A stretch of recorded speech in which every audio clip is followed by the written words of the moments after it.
Welcome back to the LinguaFlow English podcast, your friendly space for learning real English through natural conversations. I'm Sarah. And I'm David.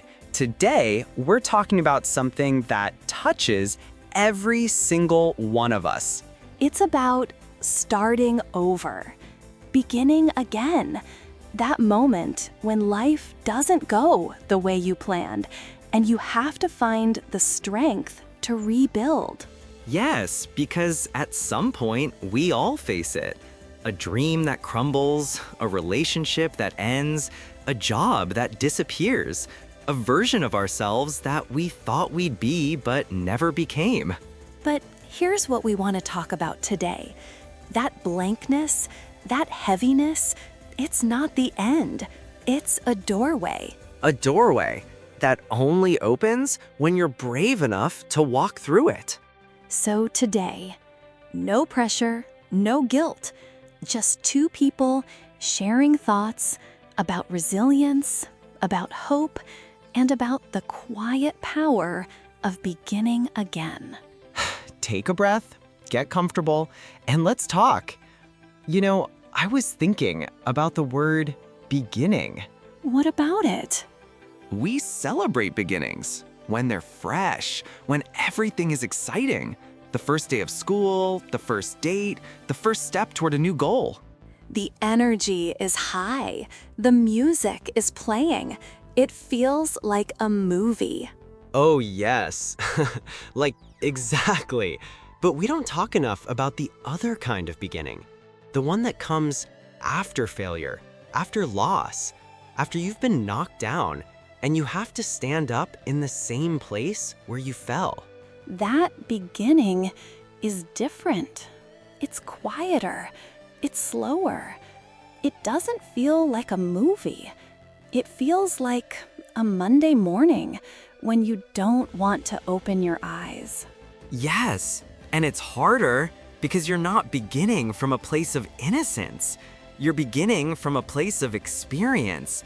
You know how much it can hurt. So why do we do it? Why do we get up? Why do we try again? I think because deep down, we know that staying down hurts more. That's powerful. Staying down hurts more than the risk of falling again. Exactly, because when you stay down, you stop growing. You stop feeling alive. You become a ghost in your own life. And nobody wants that. Even on the darkest days, some small part of us still wants to live. That small part is enough. That's where it starts. Something beautiful. Can I tell you something personal? Of course. 3 years ago, I lost everything. My business failed, my marriage ended. I had to move back to my parents' house at 34. That must have been so hard. It was. I remember sitting in that small bedroom, the same room I had as a teenager, and I thought, this is it. I've gone backwards. I am a failure. The shame must have been overwhelming. It was. But then one morning, I don't know why, I made my bed. That was it. Just made my bed. And something shifted. Something so small. So small. But it was an act of care. It said, I still matter. This day still matters. And from there, I started walking.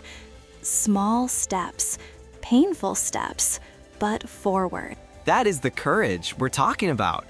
Not the loud kind, not the hero on the mountain, the quiet kind. The person who makes their bed when everything else feels broken. Yes, real courage is quiet. It's choosing to try again when you have every reason to give up. And it's not about forgetting what happened. It's about carrying it with you and still moving. I think people misunderstand what it means to heal. How so?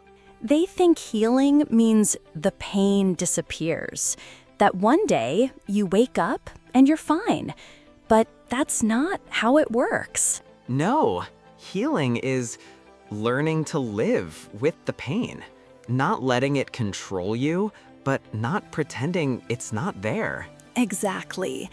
It's like carrying a stone. At first, it's so heavy, you can barely walk. But over time, your hands grow stronger. The stone doesn't get lighter, but you get stronger. I love that. The stone doesn't change. You do. And that's why beginning again is not about going back to who you were. It's about becoming someone new, someone who has been through something and survived. Someone with more depth, more understanding, more compassion. The cracks are where the light gets in, right? Right, but Sarah, let's be honest, not everyone gets to that place. Some people stay stuck. They build walls, they stop trying. Why do you think that happens? I think it's because beginning again requires vulnerability, and vulnerability is terrifying. Vulnerability, being open when you've been hurt. Vulnerability is terrifying. Yes, when you've been rejected, or failed, or lost something precious, the last thing you want is to be open again. You want to protect yourself. You want to say, never again. I will not feel this pain. So you close off. You build armor. And the armor works for a while. It keeps you safe, but it also keeps you from feeling joy, from feeling connection, from feeling alive. Because you can't selectively numb. If you numb the pain, you numb everything. Exactly. And that's the risk of beginning again. You have to take the armor off. You have to say, I might get hurt, but I will live anyway.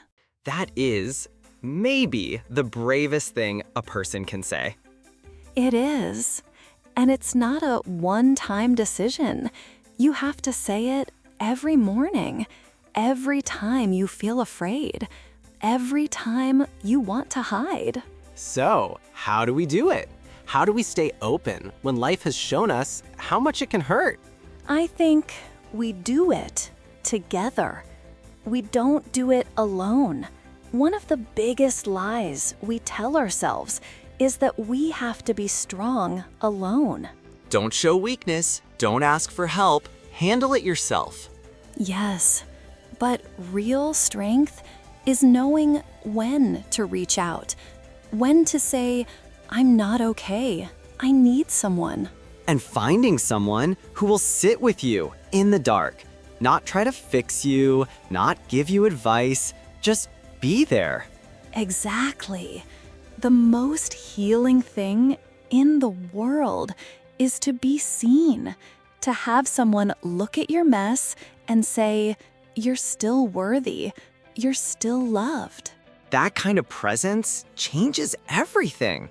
It does. And sometimes that person is a friend. Sometimes it's a stranger who says the right thing at the right time. Sometimes it's a pet. Sometimes it's just a voice on a podcast reminding you that you're not alone. That's why we do this. That's why we show up and talk. Because someone out there is listening in their car, on their walk, in their quiet room, and they need to hear that it's okay to not be okay. And that it's okay to begin again. You know, I want to talk about something practical because motivation is beautiful, but it fades. It does. Like a wave. It comes and then it goes. So, what do we do when the motivation is gone? When we don't feel inspired? When we just feel tired? We rely on something deeper than motivation. We rely on commitment. Commitment, not a feeling, a decision. Exactly. Motivation says, I want to. Commitment says, I will, even when I don't want to. That's the difference between dreaming and doing. Yes, and commitment is built in small moments. It's not dramatic, it's not exciting. It's the choice to keep going when nobody is watching. The early mornings, the late nights, the boring work, the repetition. And the self-doubt, the voice that says, who are you to do this? You're not special, you're not talented, you're not enough. That voice is loud. It is, but commitment is the quiet voice that says, keep going anyway. Even when you don't believe in yourself, you believe in the work. Yes, you trust the process, even when you can't see the results yet. Because results take time. And in that waiting period, most people quit. They quit right before the breakthrough. So, how do we stay committed when everything feels slow? We remember our why. Why did you start? What mattered to you in the beginning? Before the failure, before the pain, what was the dream? And sometimes the dream changes. That's okay too. But there is always a reason, a deeper reason. Maybe it's your family. Maybe it's your future self. Maybe it's the person you want to become. Maybe it's just the belief that life can be better, that you can be better. That belief is enough. It's more than enough. So when you feel lost, go back to your why. Write it down. Say it out loud. Put it where you can see it. Because on the hard days, your why is the rope that pulls you forward. And the hard days will come. That's not pessimism. That's honesty. Honesty is important. We shouldn't pretend that beginning again is easy. It's not. It's messy. It's scary. It's full of setbacks. You take 2 steps forward and 1 step back, sometimes 3 steps back. And you wonder if you're making any progress at all. But you are, even when you can't see it. Even when it feels like you're standing still. Because growth is not always visible. Sometimes it's happening beneath the surface. Like a seed in the dark soil. Before it breaks through, it's growing roots. You are growing roots right now, even in the dark. Sarah, I want to ask you something. Anything. Have you ever had to begin again? Many times. But one moment stands out. I was 28. I had spent 5 years building a career in marketing. I was successful. On paper, good salary, nice title. Everyone thought I had it figured out. But But I was empty. I would come home and cry, and I didn't know why. I had everything I was supposed to want, and I felt nothing. that emptiness is terrifying.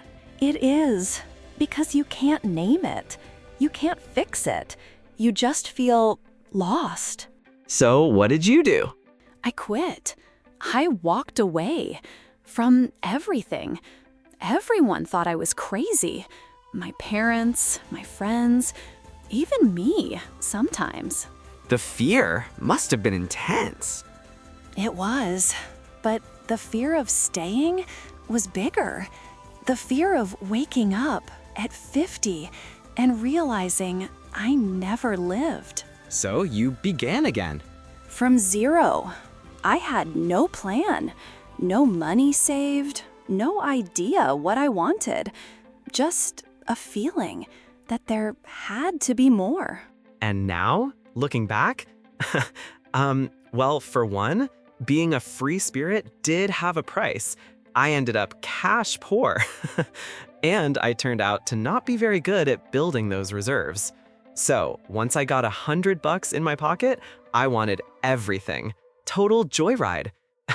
I bought this cow for my dad. I bought these expensive jeans for my friend. And then I was like, okay, I'll buy some more. But then I ran out. And I was all back at square one. Total bummer. Now, I know that was the best decision I ever made. Not because it was easy, it was the hardest thing I've done, but because I chose myself. I chose to listen to that quiet voice that said, "This isn't it. Keep looking." And you found it? I'm still finding it every day. But now I wake up and I feel alive. I feel like I'm becoming who I was meant to be. That is the reward of beginning again. Not a destination, but the feeling of being alive. I think we need to talk about forgiveness. Forgiveness? Yes, because beginning again is not just about the future, it's also about the past. And for many people, the biggest obstacle is themselves. The guilt, the regret, the if only thoughts. Exactly. If only I had tried harder. If only I had been smarter. If only I had made a different choice. We torture ourselves with the past. We do. But here's the truth. You did the best you could with what you knew at that time. You were not the person you are now. You didn't have the wisdom, the experience, the strength. So how can you judge your past self with your present mind? You didn't have the wisdom, the experience, the strength. You can't. It's not fair. It's not. And forgiveness is not about saying what I did was okay. It's about saying I was doing my best and now I choose to let it go. Let it go so you can move forward. Yes, because carrying the weight of every mistake will exhaust you. It will keep you from running toward what's next. Forgiveness is not weakness. It's strength.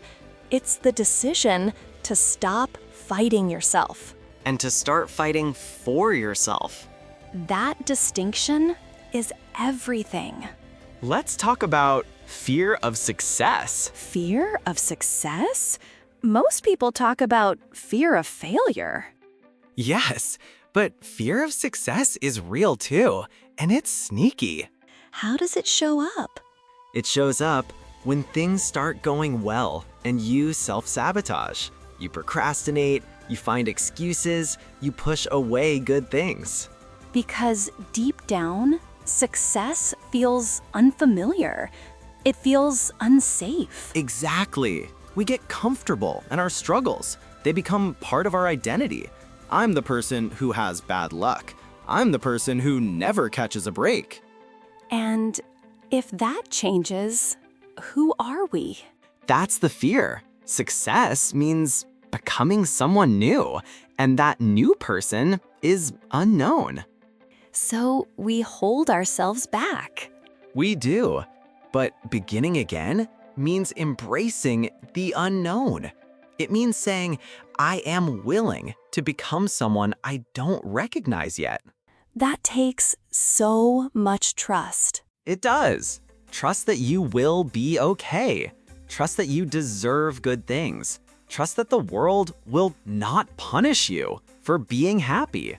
And sometimes we have to learn to receive, to let good things come without pushing them away. Yes, because we are so used to fighting, that we don't know how to rest. How to just be. Be successful, be happy, be at peace. Those are skills too, and they take practice. David, we're getting close to the end, and I want to leave our listeners with something they can hold on to. Something solid. Yes, because words are beautiful. But on the hard days, we need more than words. We need a practice. A way through. Exactly. So here's what I want to say. If you are in a place where you need to begin again, start with one thing. Just one. Not 10, not 5, 1. One small action. One small choice. One moment of care for yourself. Make your bed. Take a walk. Send one email. Make one call. It doesn't matter how small. It matters that you start. Because momentum is real. The first step creates the second. And the second creates the third. Before you know it, you're moving, you're living, you're becoming. And on the days when you can't move, when even one thing feels impossible, Then rest. Be gentle with yourself. rest is not giving up. Rest is preparation. It's part of the journey. So be patient, be kind, be brave in the small ways. And remember, you are not behind. You are not too late. You are exactly where you need to be to begin. Right here, right now, this moment is your beginning. Sarah, this has been exactly what I needed. Me too. These conversations heal us too. They do. And to everyone listening, wherever you are, whatever you're facing, we see you. We believe in you.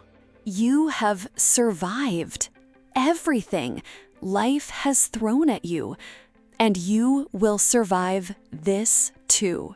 Not just survive, grow, transform, become. So here's our question for you today. What is one small thing you will do to begin again?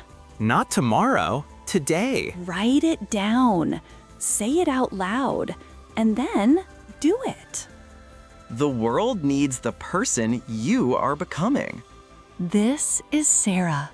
And this is David. Thank you for trusting us with your time. Thank you for being here. Keep going, keep growing, and remember, every ending is just a new beginning in disguise. Bye for now. See you next time.